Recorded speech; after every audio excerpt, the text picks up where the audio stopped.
gente com o Maurício Marcon. Ele que é deputado, tá, lá do Rio Grande do Sul. Muito obrigado pela sua participação aqui com a gente.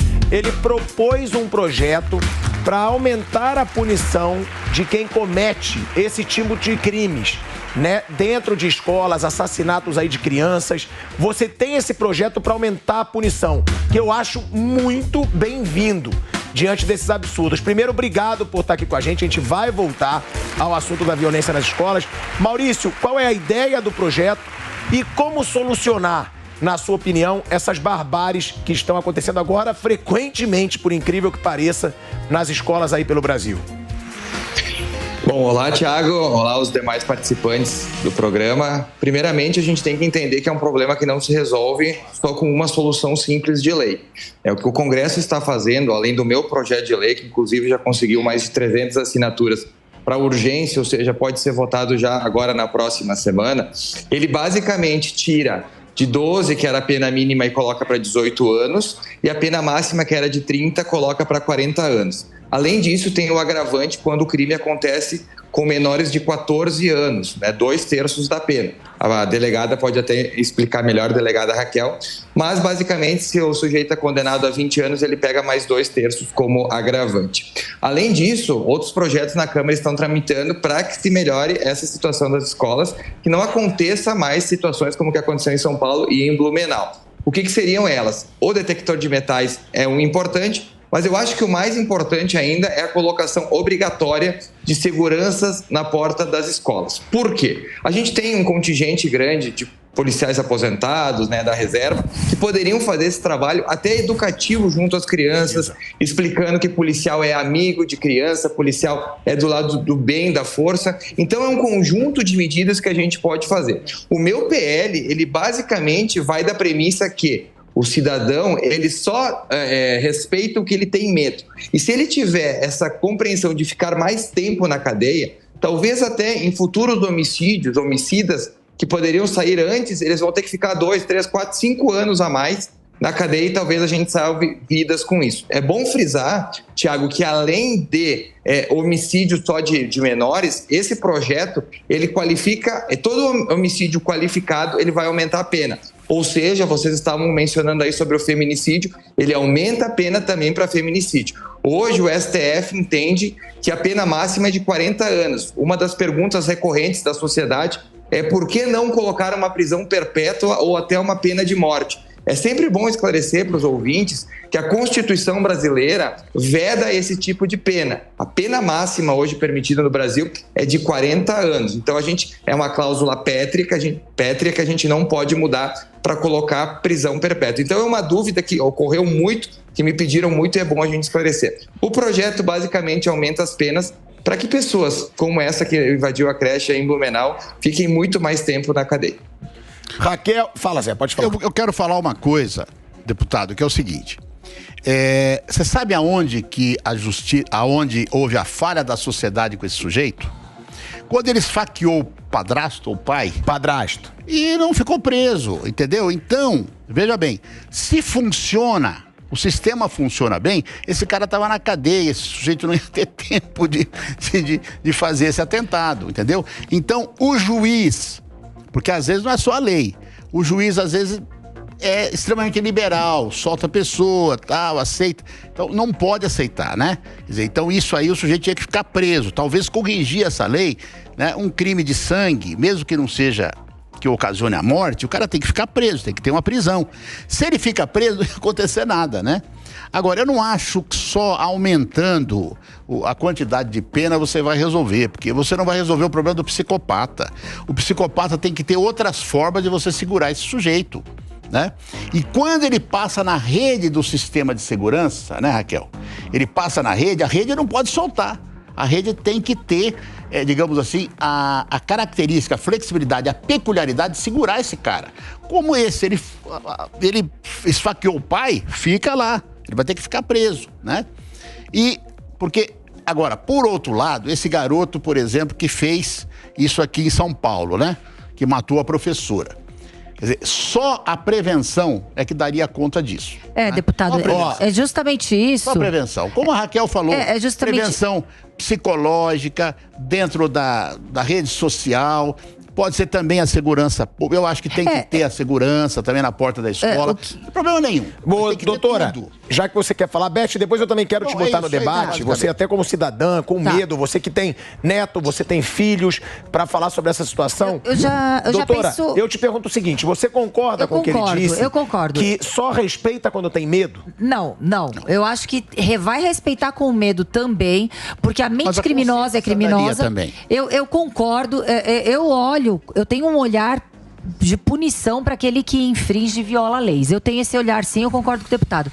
Mas o que eu acho é que todas essas situações criminosas, esses massacres, esses assassinatos em série, eles evidenciam o quão frágil está sendo o investimento nas polícias judiciárias, que são as polícias que combatem o crime sem um disparo de arma de fogo, combatem o crime com inteligência, com monitoramento, prevenção. Com informações. Então, o que acontece? Se tivéssemos uma política de segurança nas escolas, com informações fornecidas pela própria diretora, com um controle de informações da diretora da escola, diretor da escola. Social dos alunos. Rede, sim, claro, também. Com os alunos, com os pais. Mas nesse caso não era aluno. Não, isso que eu reforço. Não, mas assim, os pais poderiam... Sim, o menino, mas o caso atual... Os pais poderiam ter... Olha, está a ver... Por que eu tô falando isso? Porque agora os pais estão se falando muito em WhatsApp e não estão indo para as escolas. Aqui em São Paulo não estão mandando seus filhos para as escolas. Estão com medo. E se esse monitoramento, quando tivessem alertas enviados para a polícia ser alimentada por informações, vários criminosos estariam concomitantemente sendo investigados e monitorados e impedidos da prática do crime. Então, está faltando investimento em polícia judiciária, que é a porta de entrada do sistema de justiça criminal, que claro que tem que andar junto com a polícia ostensiva preventiva, com outros tipos de policiamento. Mas não se investe no Brasil em polícia judiciária. Eu vou passar para a Beth. Cris, posso te chamar aqui rapidinho? Eu vou chamar a Beth aqui para participar com a gente, eu vou chamar o Cris, porque aí eu vou falar sobre uma visão de cidadão, tá? Até para passar para a Beth, que tem neto, que tem filho. Eu concordo com a doutora, tem sim como se prevenir. Agora, muitos casos como esse, o último de Blumenau, eu acho que é muito difícil você controlar um psicopata que não era aluno, não teria o controle da diretoria. O que eu acho, eu como cidadão, mas pergunto para vocês, porque eu acho que eu muitas vezes sou muito radical. Agora, Beth, ele falou sobre a punição, sobre prisão perpétua. Nesse caso, me desculpa, para mim esse rapaz não deveria ficar vivo.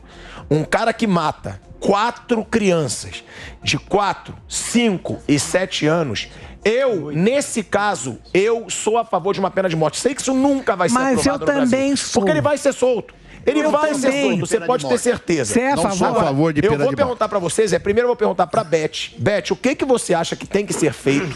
Qual é o desabafo de um cidadão? Isso é o meu.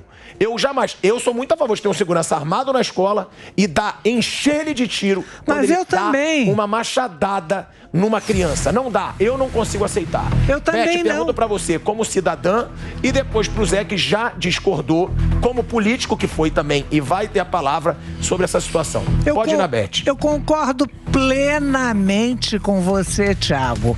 Eu não sei se você é pai. Não, mas sou tio. Tá bom, é tio. Mesma coisa, pronto. Eu sou mãe e sou avó, claro. Mas eu concordo plenamente com você. Eu matava um cara desse, eu não precisava nem de um segurança. Eu mesmo pegava uma arma e eu matava um cara desse. Não precisava nem ser neto meu, nem filho meu. Que fosse qualquer pessoa, eu matava. Sinceramente, ele é digno de levar um tiro. Porque essa, Zé, é a indignação do cidadão. Eu sei que você, como político, já discordou de mim. Agora, como que a gente vai esperar a punição se a gente vê que a lei solta? Sim. E outra, a lei solta. Imagina, eu vou te botar na situação. Imagina um filho seu, imagina um neto seu. Me desculpa, não tem como você ser a favor de um monstro desse, um vagabundo, um covarde. Que é o que eu falo. Ele agrediu criança, ele agrediu idoso e ele esfaqueou um cachorro. Ele é covarde. Ele não pega um homem como ele, de homem pra homem, porque ele é vagabundo, ele é covarde. Como defender que um cara desse continue vivo diante de uma barbárie como essa? Uma coisa, outra coisa. O problema é o seguinte. No Rio de Janeiro, há mais ou menos uns 7 anos atrás, 8 anos atrás, houve uma invasão de uma escola por um ex-aluno. E esse ex-aluno começou a matar. E aí um policial pegou uma espingarda e acertou esse cara e matou o cara. Ele foi tratado como um herói. E eu acho ele um herói de ter feito aquilo. Então o policial que estivesse lá na hora, ele podia fazer qualquer coisa para evitar aquilo. Podia inclusive ter matado o cara. Mas isso não é pena de morte. Ele pegou uma situação daquele jeito. Não, digo se ele for preso mesmo. Eu botaria ele na cadeira elétrica. Uma coisa que a doutora Raquel aqui no bastidor chamou a atenção, que é o seguinte. O monitoramento, a chamada polícia judiciária que ela está falando, certo? Que é a prevenção. O monitoramento das redes sociais, Tiago, talvez tivesse pego, porque esse cara, ele tinha acesso às redes sociais e ele ficava falando pelas redes sociais. Mandava mensagem. Se tem um monitoramento das redes sociais, que alguns países estão fazendo hoje, talvez tivesse pego o cara e tivesse impedido ele de fazer isso. Porque é aquela coisa, o lobo solitário, quando ele vai fazer, aí não tem polícia, não tem nada, você tem que pegar antes, né? Então o monitoramento de rede social também em São Paulo, no caso daquele menino que matou a professora, o monitoramento das redes sociais poderia ter pego ele, porque ele estava comentando sobre isso, ele estava conversando, ele estava tentando conseguir adepto para fazer aquele crime. Então o monitoramento das redes sociais na segurança pública hoje é absolutamente necessário. E nas escolas, quando eu falo assistente social e psicólogo, estou falando assim, as assistentes sociais, as psicólogas vão ter que fazer monitoramento de rede social. Mas num caso desse de punição, você nunca será a favor da morte? Não, da pena de morte eu sou cristão e como cristão eu não sou a favor da pena de morte. Eu sou cristão e pra mim um vagabundo que mata 4 crianças não merece ficar vivo. Não merece, sou cristão, mas eu ligo pras crianças inocentes, não pra um covarde como esse. As falhas da justiça, quando você faz pena de morte, você não tá fazendo só pra esse sujeito, você tá fazendo pra os outros. E a pena de morte, às vezes, ela comete injustiça. Tá bom, então só em flagrante. Pronto, se você pega um crime como esse bárbaro em flagrante, pronto. Mas eu não sou a favor nunca da pena de morte. Então, bom, João Carlos, você como educador, aliás, já eu vou chamar o Marcon. Carlos, viu? Esse sujeito lá, esse sujeito de Santa Catarina, não precisava de pena de morte. Era só a justiça ter segurado ele para ele ter esfaqueado o pai. Dá uns 6 anos de prisão para ele, já não teria acontecido. Mas depois ele é solto. O sistema soltou esse sujeito. Fica 6 anos nada. Você como educador tem que entender. O sistema tem que fazer avaliação de uma pessoa dessa e ver que ele é um psicopata e não soltar. Mas soltam. Não, você tem gente hoje que o sistema, aqui no estado de São Paulo, com todas as falhas, mas não solta. O Champinha, como é que é o nome dele? O Champinha, se fosse uma pessoa normal, ele estaria solto.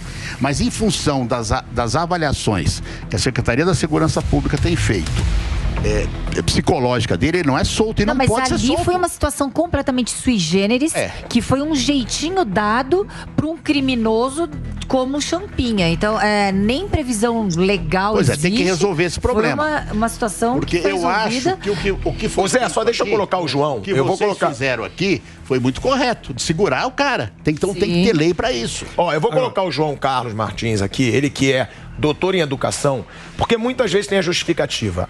Não pode ter segurança armado nas escolas porque vai intimidar a criança.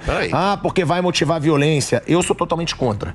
Eu, depois de tudo isso, pra mim, teria segurança armado. Mas não tem, como disse a doutora, não tem policiais suficientes. Ok, se é uma escola particular ou creche particular, segurança particular armado. É um funcionário. Eles que contratem. Tem muito policial aposentado, tem muito policial que faz bico, como eles chamam, de segurança particular. As creches e escolas particulares pagam. As públicas colocam um policial na porta das escolas. Minha opinião, você, como educador, é a favor ou contra policial armado ou segurança armado nas escolas?